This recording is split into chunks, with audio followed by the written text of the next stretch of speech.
Ciao a tutti e bentornati sul mio canale. Prima di cominciare, mi raccomando, attivate i sottotitoli. Nella lezione di oggi ci concentriamo sulla formazione di nuove parole. Quindi impareremo 18 nuovi sostantivi a partire da verbi che già conoscete, perché sono dei verbi di uso comune e che sono sicura avete già imparato, perché appunto vedremo verbi come camminare, mangiare, nuotare, eccetera. Quindi iniziamo. Ho preparato per voi una presentazione in modo da avere tutte le informazioni che vi darò in questo video ben chiare, visibili davanti a voi. E così, se vi va, potete anche prendere appunti. Oggi ci concentriamo sulla formazione di nuove parole tramite la cosiddetta suffissazione, cioè aggiungere determinati suffissi alla fine di parole, che possono essere verbi, sostantivi, eccetera. Nella lezione di oggi vediamo come ottenere dei sostantivi partendo da un verbo e utilizzando i suffissi ata, uta, ita. Brevemente, che cos'è un suffisso? È un elemento che viene aggiunto alla fine di un tema o di una radice per formare una parola. In particolare, il suffisso ata è un suffisso nominale. Vuol dire che con questo suffisso noi creiamo dei sostantivi e questi sostantivi saranno poi femminili. Aggiungiamo il suffisso ata al tema di un verbo del primo gruppo, quindi ad un verbo che finisce in are. Questo suffisso dà a tutta la parola un significato ben preciso, che è quello di indicare l'atto espresso dal verbo. Per esempio, prendiamo un verbo che già conosciamo, il verbo camminare. Cosa devo fare io? Devo togliere are da camminare e aggiungo il suffisso ata. Quindi che cosa ottengo? Ottengo la parola camminata. Fare una camminata significa andare a passeggio, camminare per piacere. Le parole che creiamo in questo caso sono delle parole estremamente diffuse nella lingua di tutti i giorni, quindi sono delle opzioni più informali, direi familiari. Vediamo ora una lista di verbi da cui possiamo derivare dei sostantivi che poi entreranno a tutti gli effetti a far parte del nostro vocabolario, perché sono delle parole molto importanti da sapere perché le dobbiamo utilizzare nella lingua quotidiana. Passeggiare, nuotare, mangiare, litigare, mescolare, nevicare. Sono verbi di uso comune, come vi anticipavo all'inizio del video. Deriviamo insieme i sostantivi utilizzando il suffisso ata. Quindi da passeggiare otteniamo passeggiata. Da nuotare otteniamo nuotata, una nuotata. Da mangiare otteniamo mangiata, una mangiata. Da litigare otteniamo una litigata. Da mescolare una mescolata. Per esempio, questa parola la trovate se guardate video di ricette. Dare una mescolata agli ingredienti. E poi abbiamo nevicata. Quindi stanotte ha fatto una grande nevicata. Significa ha nevicato o è nevicato abbondantemente.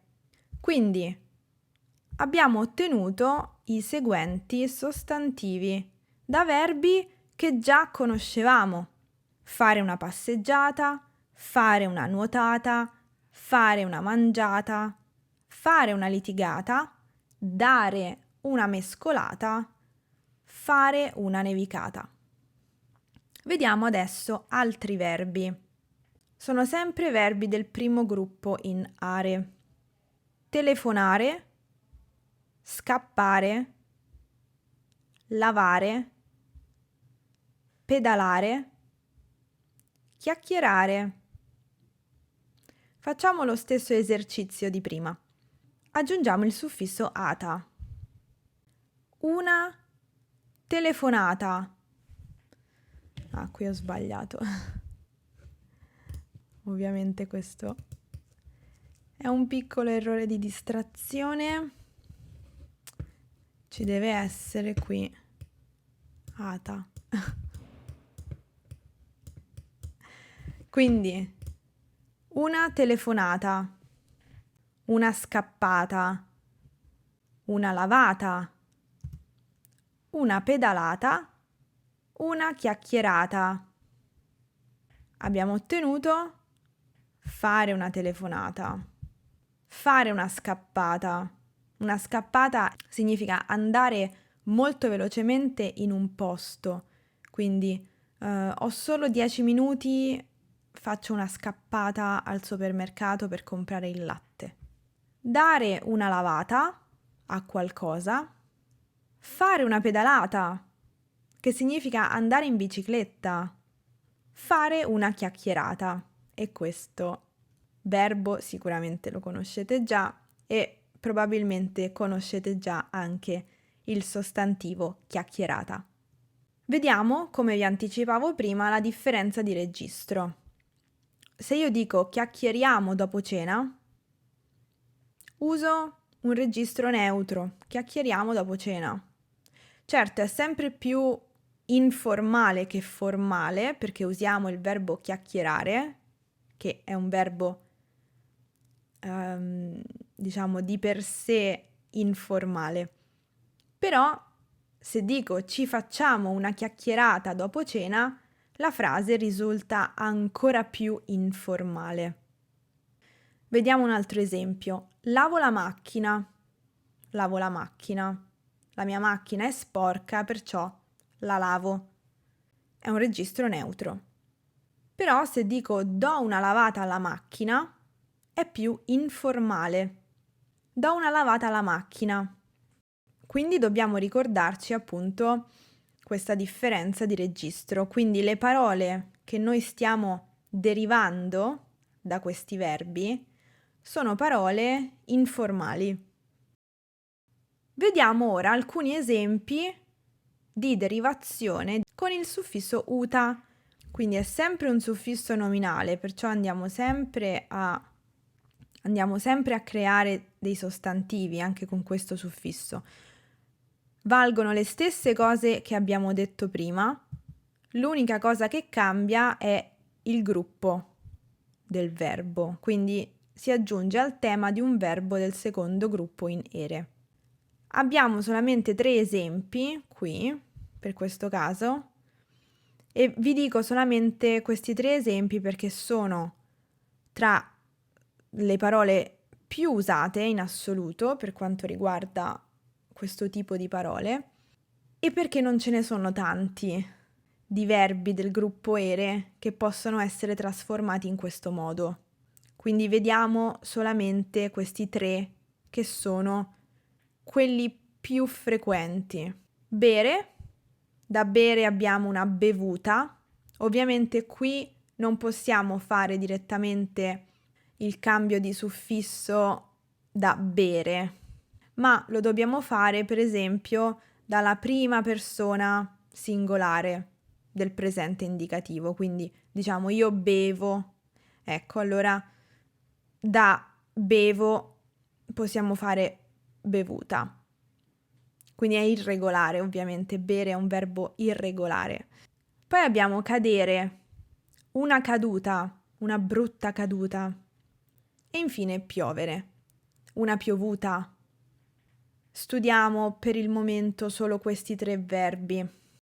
Ovviamente c'è anche il suffisso ita, che è per i verbi del terzo gruppo in ire. Per esempio, anche qui sono riuscita a farmi venire in mente solamente questi 3 verbi: uscire, dormire, pulire. Quindi fare un'uscita o organizzare un'uscita con gli amici, fare una bella dormita, significa dormire profondamente e bene, e infine dare una pulita a qualcosa, che è un sinonimo di lavare, no? Dare una lavata, dare una pulita possono essere sinonimi. Anche qui abbiamo la differenza di registro da tenere in conto. Se io dico abbiamo bevuto tanto ieri sera, è un registro neutro, è così che si dice, è così che si esprime questa azione. Abbiamo bevuto tanto ieri sera. Se però vogliamo essere più informali, un po' più colloquiali, diciamo ci siamo fatti una bella bevuta ieri sera. Stessa cosa, ho dormito bene. Neutro, è così che esprimiamo questa azione. Ho dormito bene. In modo più informale possiamo dire ho fatto una bella dormita. Ho fatto una bella dormita. Una passeggiata, una nuotata, una mangiata, una litigata, una mescolata, una nevicata, una telefonata, una scappata, una lavata, una pedalata, una chiacchierata, una bevuta, una caduta, una piovuta, un'uscita, una dormita, una pulita. Sono tutti sostantivi derivati tramite suffissazione da verbi, sono tutti sostantivi femminili e sono tutti sostantivi che vengono usati nella lingua quotidiana, quindi il registro è più informale. Dobbiamo ricordarci questo. I verbi da cui abbiamo derivato i sostantivi nella lezione di oggi non sono gli unici verbi con cui si può fare questa cosa, però bisogna fare attenzione perché non tutti i verbi si prestano a questa derivazione. Quindi magari possiamo provare a fare la derivazione con un altro verbo, però poi otteniamo una parola che di fatto non è utilizzata. Quindi per il momento io vi consiglio di concentrarvi sui verbi di cui abbiamo parlato nella lezione di oggi, perché quei verbi sono sicuramente adatti e quindi otteniamo dei sostantivi effettivamente usati nella vita di tutti i giorni. Però ovviamente se volete continuare l'esercizio lo potete fare tranquillamente. Vi consiglio solo un'unica accortezza, cioè quella di controllare nel dizionario se quel sostantivo poi esiste oppure no. Perché così avete anche voi la certezza poi di aver derivato un sostantivo che però effettivamente si può usare, altrimenti è un esercizio inutile fine a se stesso. Questo è tutto per la lezione di oggi, spero vi sia utile e spero abbiate imparato delle parole nuove. Io vi ringrazio come sempre per aver seguito la lezione e ci vediamo nella prossima. A presto! Ciao!